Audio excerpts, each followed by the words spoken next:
नमस्कार दोस्तों, स्वागत है आप सभी का टारगेट विद अतुल में। आज हम स्टार्ट करेंगे अपना नेक्स्ट लेक्चर नंबर 7। इसमें हम बात करेंगे आज के 3 अति महत्वपूर्ण टॉपिक।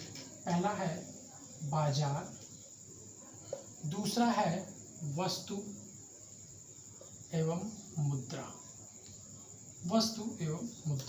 तो इससे जो मैं आपको बताने वाला हूँ बिल्कुल शॉर्ट टर्म में आपको सारी चीज़ें बताई जाएंगी और ऐसी चीज़ें बताई जाएंगी जो सीधे आपके उन पॉइंट्स जो आपको एग्ज़ाम में देखने को मिल सकते हैं। तो पहले बात करेंगे बाजार। बाजार किसे कहते हैं? स्थान, वह स्थान जहाँ वस्तु एवं सेवा की क्या हो, खरीद एवं बिक्री। ठीक है, तो यहाँ से ये वस्तु निकला जो कि हम यहाँ पढ़ेंगे वस्तु। ठीक है, और इस बाजार में लेन देन, खरीद एवं बिक्री किसके द्वारा होता है? वो होता है इस मुद्रा के द्वारा। तो आज इन्हीं टॉपिक पे हमें चर्चा करनी है। तो पहले स्टार्ट करते हैं बाजार। बाजार किसे कहते हैं? हमने आपको बताया, वह स्थान जहाँ वस्तु की खरीद एवं बिक्री की जाती है वह स्थान बाजार कहलाता है। अब अगर बात करें बाजार कितने प्रकार के होते हैं, तो यहाँ फर्स्ट आपका होगा 4 तरीके के बाजार की बात की गई है। पहला वस्तु बाजार, मैं केवल टाइप्स लिखूंगा, एक्सप्लेनेशन मैं आपको ओरली कराऊंगा, ओके, जिससे कि हमारी वीडियोस छोटे बने और ओरली चीज़ों को आप वीडियो को रोक करके आप उसको देख सकें और लिख भी सकें। ठीक है, वस्तु बाजार। दूसरा होगा हमारा पूंजी बाजार। ठीक है, वस्तु बाजार, पूंजी बाजार, साधन बाजार और चौथा और लास्ट होगा हमारा विदेशी मुद्रा बाजार।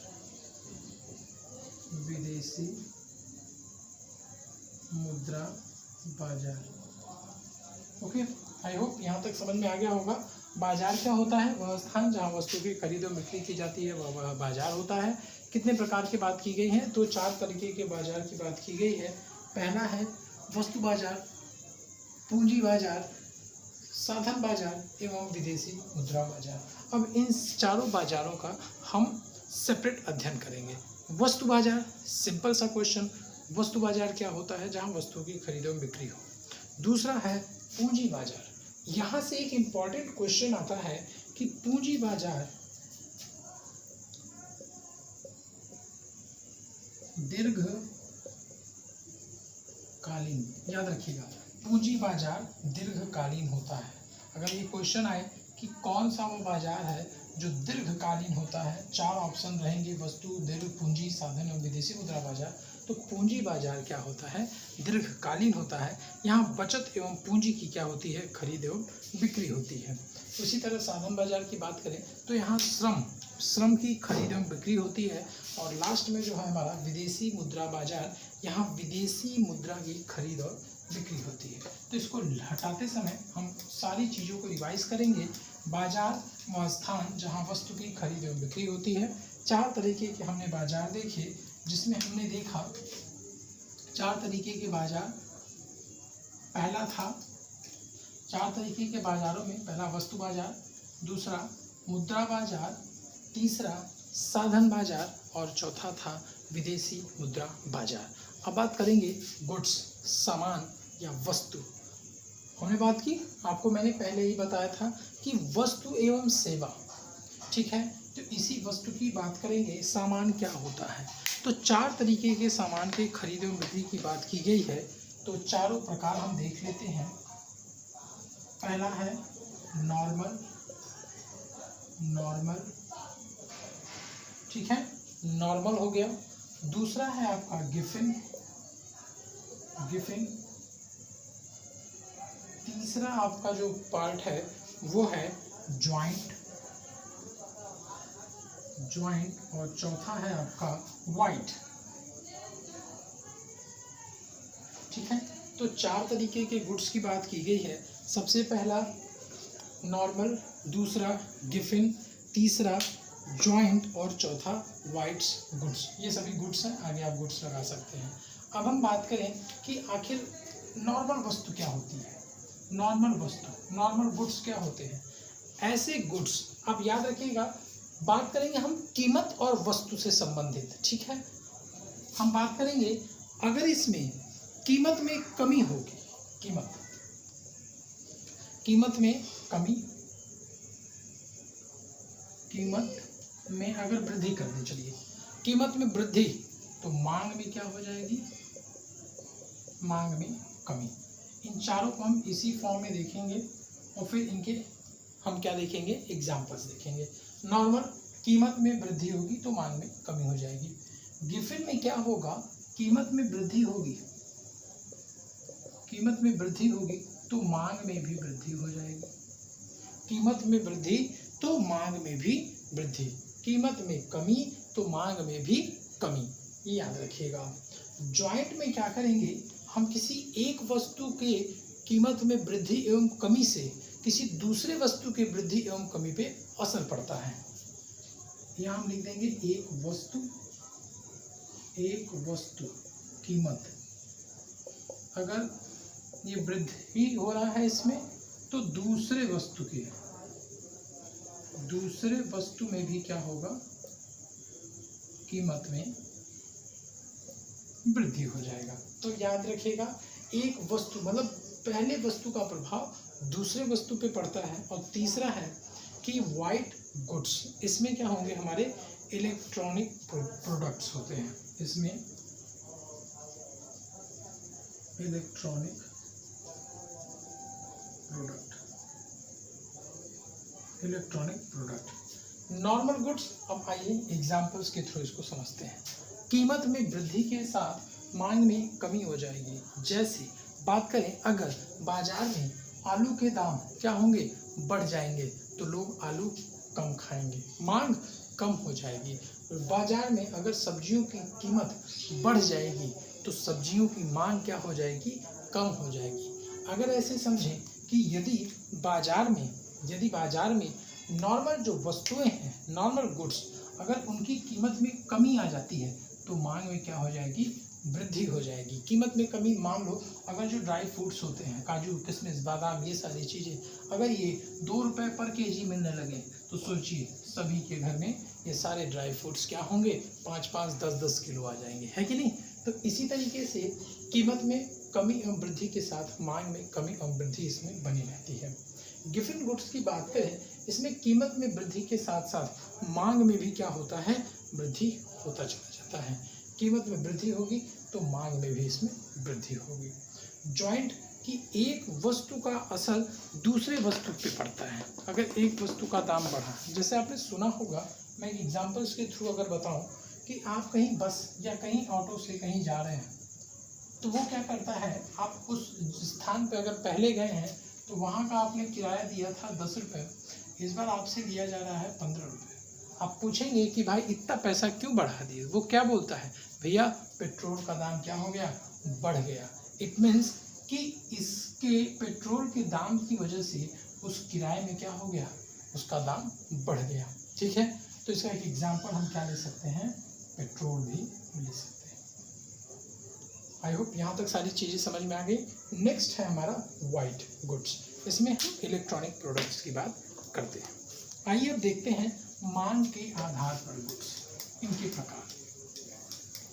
ठीक है, मांग के आधार पर गुड्स। मांग के आधार पर गुड्स।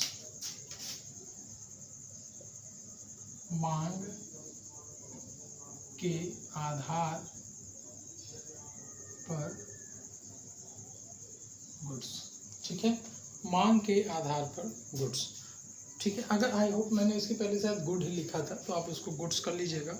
मांग के आधार पर गुड्स, इसमें क्या बात की जाएगी? इसको 2 भागों में बांटा गया है। पहला है लोचदार,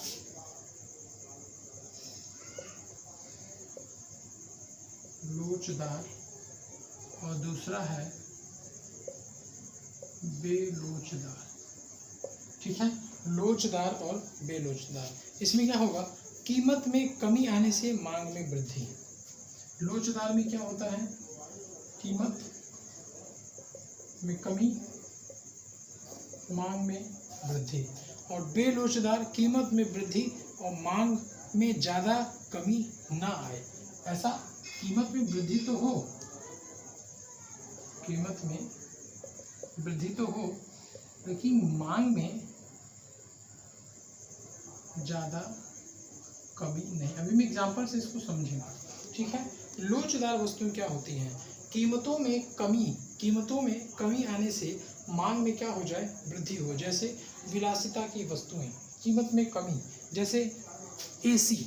अगर एसी क्या हो, एक गर्मी के सीजन में अगर एसी आपका जो 40,000 रुपये का मिलता था, अगर वो 10,000 रुपये में मिलने लगे तो क्या होगा? हर व्यक्ति अपने घर में एसी लगवा लेगा, ठीक है, रेफ्रिजरेटर खरीद लेगा। क्यों?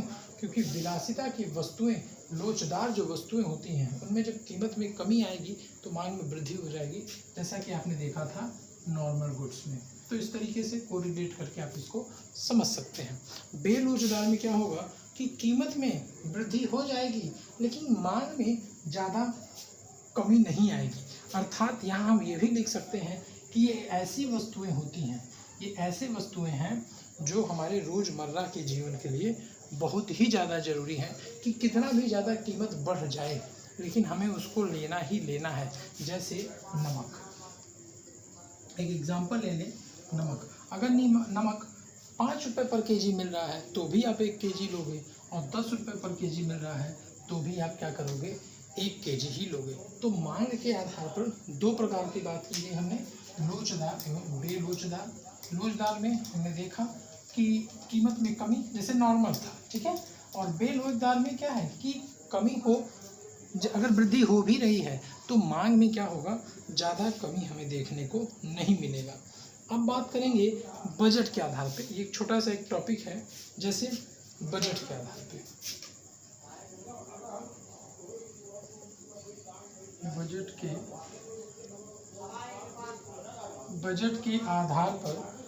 के आधार पर गुड्स।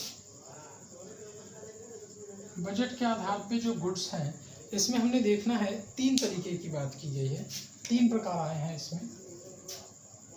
पहला है आपका, फर्स्ट है पब्लिक गुड्स, दूसरा है प्राइवेट गुड्स, और तीसरा होगा आपका मेरिट गुड्स।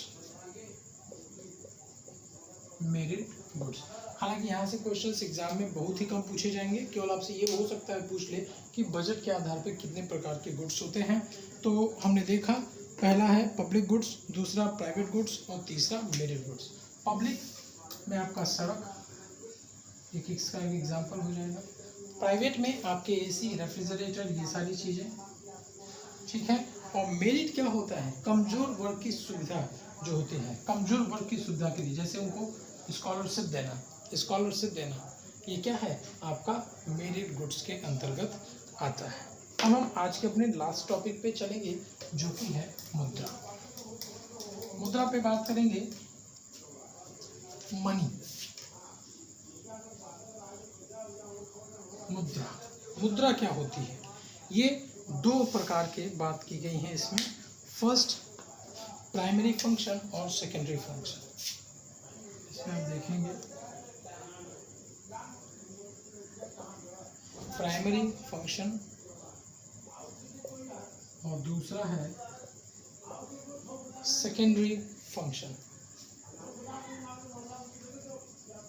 प्राइमरी फंक्शन एवं सेकेंडरी फंक्शन।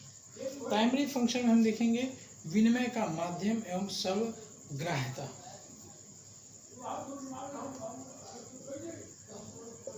विनिमय का माध्यम और सर्वग्राह्यता, ठीक है। और सेकेंडरी फंक्शन क्या है इसका? Store of value,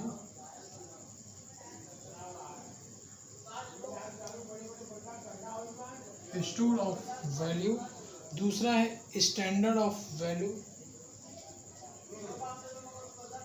standard of value. और तीसरा है आपका unit of value, unit of value.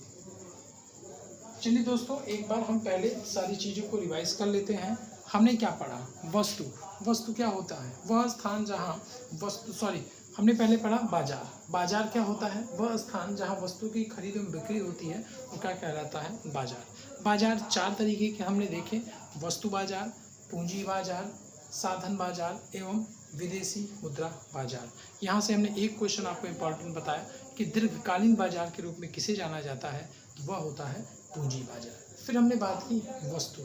वस्तु में हमने 4 प्रकार की वस्तुएं देखी: नॉर्मल गुड्स, दूसरा है गिफिन गुड्स, तीसरा है आपका नॉर्मल गिफिन, तीसरा हमने देखा जॉइंट गुड्स और चौथा हमने देखा आपका वाइट गुड्स। पहले उनके हमने सारी एक्सप्लेनेशन देख ली है। फिर हमने देखा कि मांग के आधार पे तो एक लोचदार और एक बेलोचदार वस्तुएं हैं। लोचदार वस्तुएं आपका बिल्कुल नॉर्मल गुड्स की तरह काम कर रहा था, ठीक है, और बेलोचदार की कीमत में कितनी भी वृद्धि हो जाए, लेकिन हम क्या करेंगे, उसकी मांग में ज़्यादा कमी नहीं कर सकते। क्यों? क्योंकि वो हमारी रोज़मर्रा की ज़िंदगी के लिए क्या है, एक इम्पॉर्टेंट वस्तु है। फिर बात की हमने कि बजट के आधार पर, तो 3 था: पब्लिक, प्राइवेट, मेरिट।